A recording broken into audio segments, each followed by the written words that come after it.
Yo, what it do, YouTube? It's Trail247 back with another reaction video, man. We got the new camera set up. I told y'all it's gonna keep getting better, my nigga. Anyway, we got the new 4K digital camera. You know what I mean? We got a new 4K digital camera. We got a little mouse now, you feel me? We got a little shit going on and shit, you feel me? Y'all hit that like button, that sub button, and that hype button, man. We about to get into this video on David, man. Apparently, he has a defense that he's trying to use. Even though that shit is not gonna work. It's not gonna work. You're going to jail, my nigga.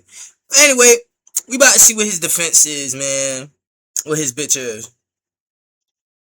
Digging into the David case, and I found some really interesting stuff. So over the next day or so, I'm going to do a couple breakdowns on some new pieces of information that I've seen that I think are very interesting, and they're just going to add more fuel to the fire that David is completely cooked.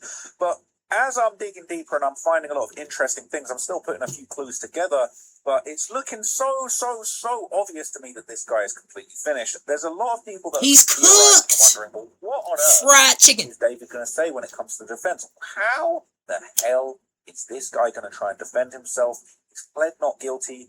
What possible explanation could he have had for this? So there's a really interesting thread that's going around on Reddit right now that basically is kind of giving some theory on what David's only possible defense could be, and I thought it was really interesting. So if we get into it, maybe we're going to be able to actually get a prediction. I would keep it a stat with you, bro.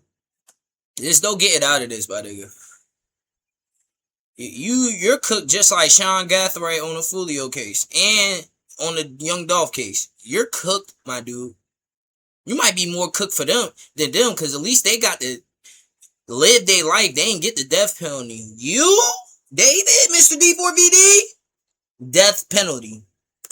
For exactly what defense David is going to use, and perhaps whether or not there is maybe a small chance that he might be able to get away with this if he says the right thing. Is there anything that he could say based on all this evidence that's in front of us that would change things?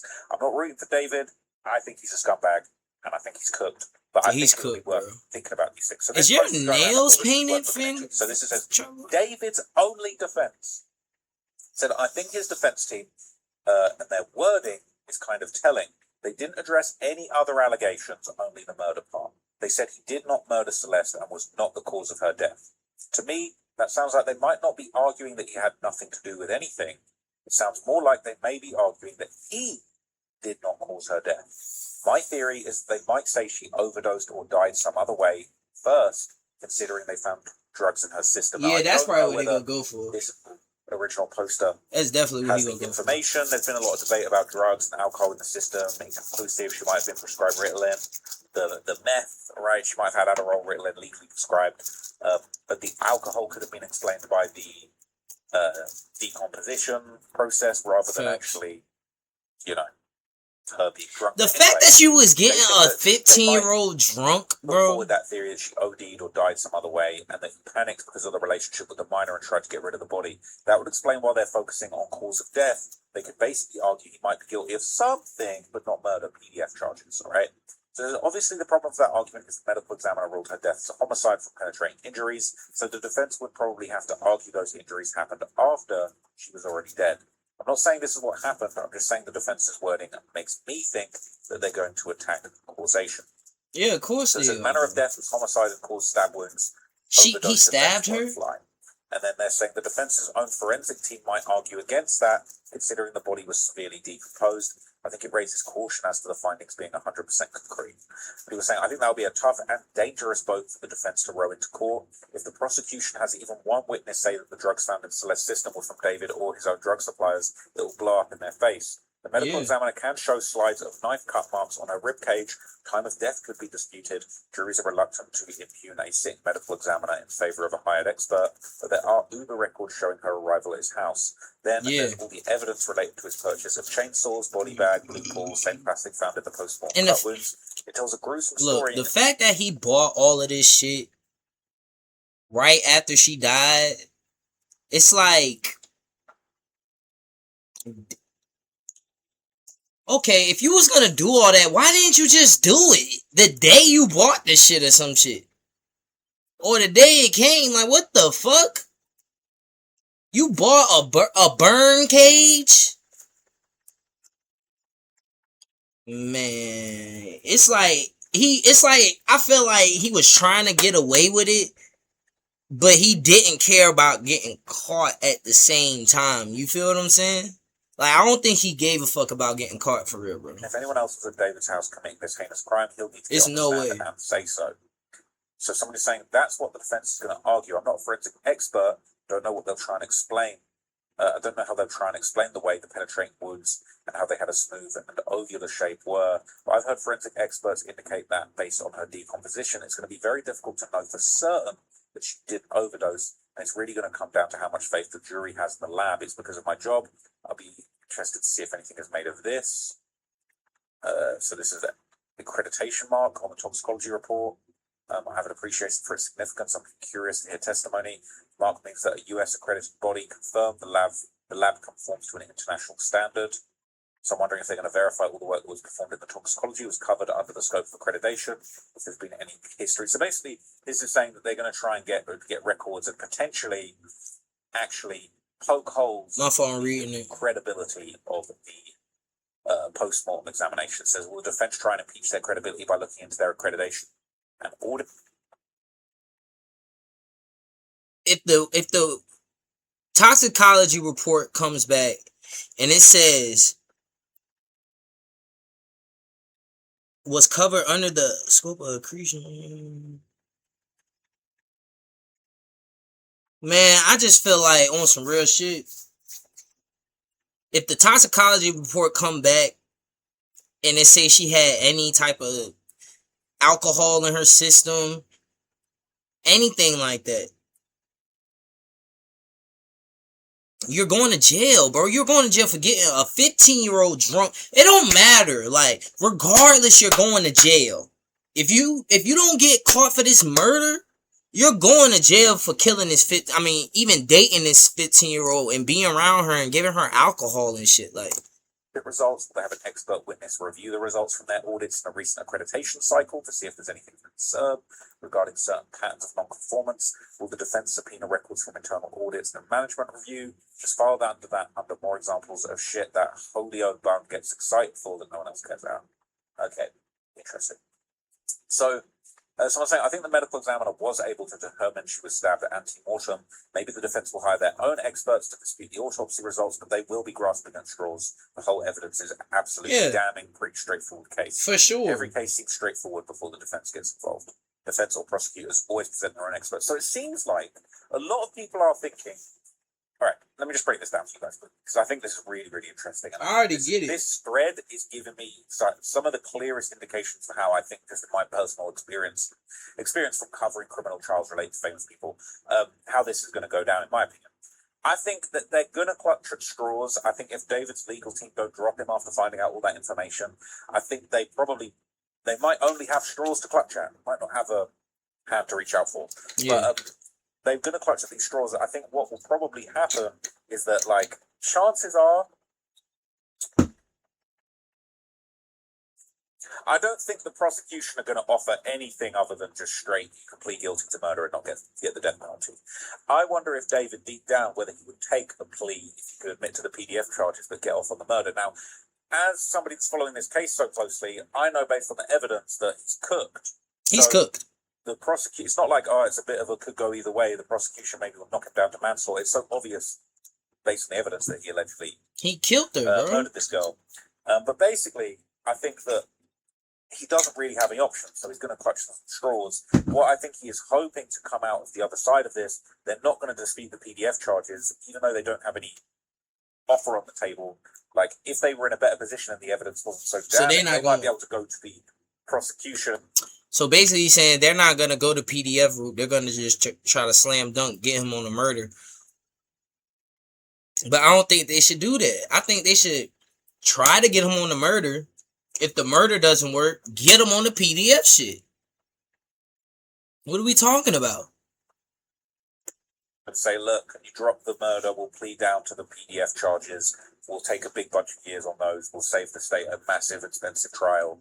I don't think he's going to do that. But then I feel like he'll go into it with the hope that the best result he could possibly get is that he doesn't get convicted on the murder based on lack of evidence, and he's back to rights on the PDF charges. That's what he and thinks. then he'll just know, okay, at least I'm not getting life. I'm not getting death penalty. I still don't think he'll pull that off. I think him pulling that off is such a long shot, but that's the best possible outcome. Definitely a long basically shot. Just bank on the fact that the body was left in such a badly decomposed state. Maybe they could attack the medical examiner. Maybe the LAPD withholding all this information for so long. Maybe that actually won't. That's another thing. Shit. And he might actually find his way to kind of trash the medical examiner's report. And if he can put enough doubt in the jury's mind about the medical examiner's report, he can basically kind of convince them that the whole narrative that she was stabbed, if that's not reliable, the body was in such a bad way, and maybe he might go with the narrative that the car was stolen. I think that's just ridiculous. I think that's ridiculous. She overdosed and panicked, but that's the thing. He doesn't need to come to court and say this is the overdose theory. They just need to say he didn't do it. There's not enough evidence. Poke holes in all the evidence the state put forward, and then basically just keep quiet, and then they'll find him guilty on the PDF charges. He could beat the murderer based on that if he can completely trash. I swear to God, bro, he better not beat this other shit. Explanation that he could find for the stuff getting delivered to his house. I mean, the fact it's that too much evidence. Favor is like, okay, the burn cage wasn't used, the chainsaw wasn't used, the kiddie pool was used, it was used in the room.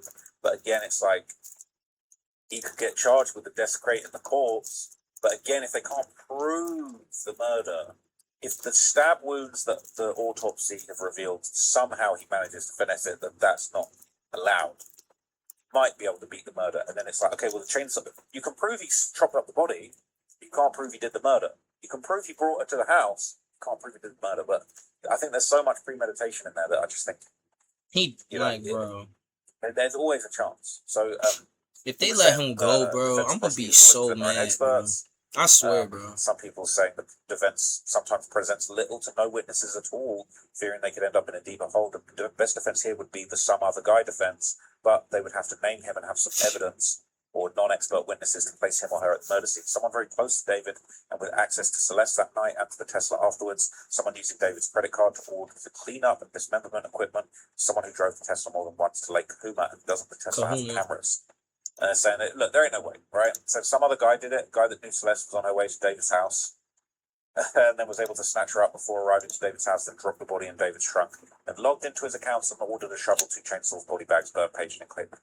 Yeah, it was ridiculous. Let's just say what happened. Wouldn't David ask who was ordering those items once he saw him in his house? It's obvious he was still using the black Tesla at some point. He would smell the decomposing body. Would he have tried to figure out why there was a smell in the car? The thing that's not out is the cell tower data. I'm sure they will be able to point out that Celeste's phone and David's phone are in the exact location. Not sure how they'll tackle with that theory. So it says, one thing's for sure, if he pleads innocent, the forensics autopsy results will be extensively discussed. The fact she was stabbed through her clothing and that the weapon touched the bone will help to analyze the attack. I mean, it was some very strong blows. Weight circumstance. Plus, she shows no defense wounds. I don't think that's true. I think there were defensive wounds. She had defensive wounds. Internal bleeding, then it is difficult to regulate a refute first-degree murder with lying in wait.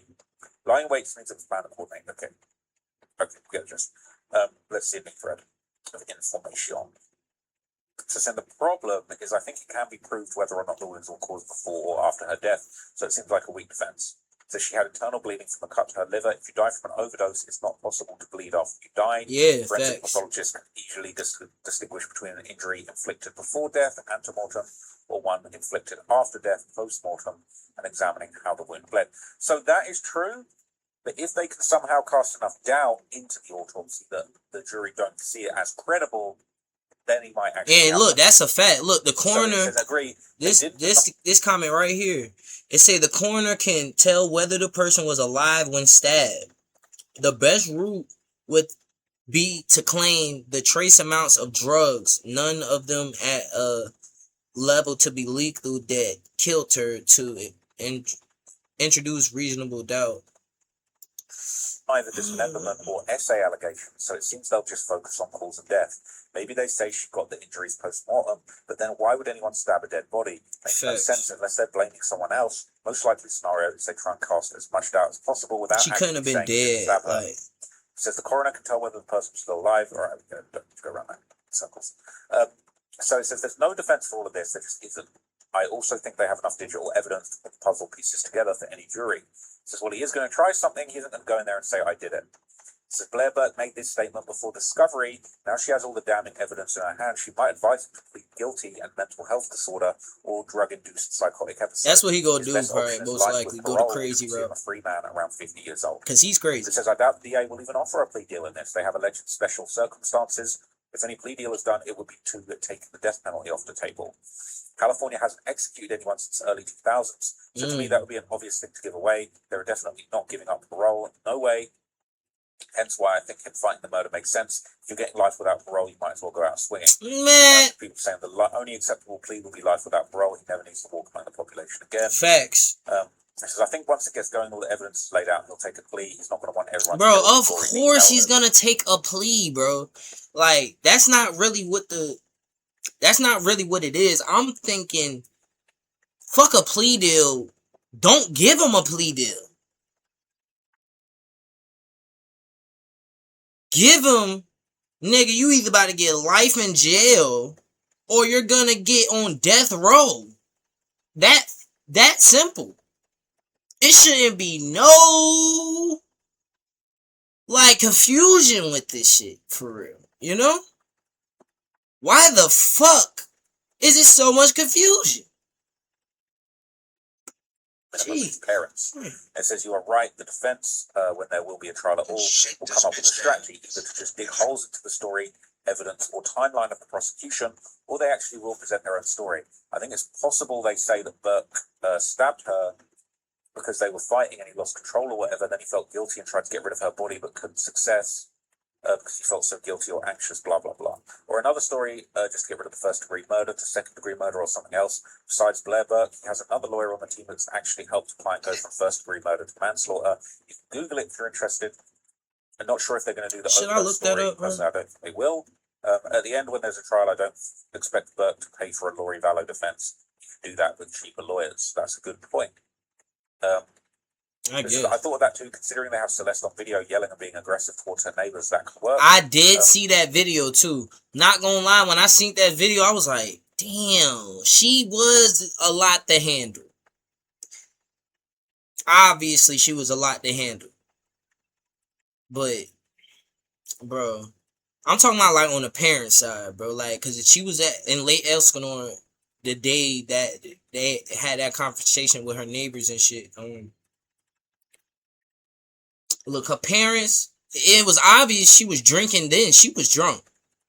You ain't telling me no 15-year-old spazzing like that and she not drunk. So that means obviously her parents was enabling her drinking. Her parents was enabling everything, bro. And they obviously really, really enabled her being with this grown-ass man in California. Like, I'm saying in California, but they were like literally hours from David's house. Like where she lives was hours away from where David lives. What the fuck is bro? And like I was going back to say, yeah, I understand she might have been a lot to handle on the parent side, but you gotta be a real parent, bro. Can't be your fucking friend to your kid, bro. Y'all being friends with her ass and shit, letting her do whatever the fuck she want. Now look, she is dead chopped up. You gotta look at your little girl in a fucking casket, bro. And she not even gonna look right because of what he did to her, bro. He literally defiled her, bro. There's no fucking way that you just, like I was saying, I know she might have been a lot to handle. But I don't give a fuck how hard she is to handle. I am your father. I am your mother. Whatever. I'm going to tell you, you're going to do what the fuck I say. And it's that simple. You're not going to this fucking grown-ass man house for weeks on end. Saying fuck school, fuck all this shit. You just going to... Really? Look, I'm gonna go ahead in this video right here because this shit low-key pissing me off. Like, it's really making me mad, bro. And it really hits me every time I do a video on this David shit, bro. Because it's like, bro, she was just so lost in the sauce, bro. She was so lost, bro. And the right motherfucker didn't come to save her. Or didn't come to, or wasn't around her to help her and guide her along this hard journey. Because when you're a pretty young girl, of course, it's going to be a million niggas trying to fuck with you. But you have to have that home environment to make a girl know what the fuck she's supposed to do and what she's not supposed to do. You know? Man, we gonna go ahead and end the video here. Y'all hit that like button, that sub button, that hype button. I can't get through this video, man. Like, I can't do it. But y'all have a good one, though, man. Real shit.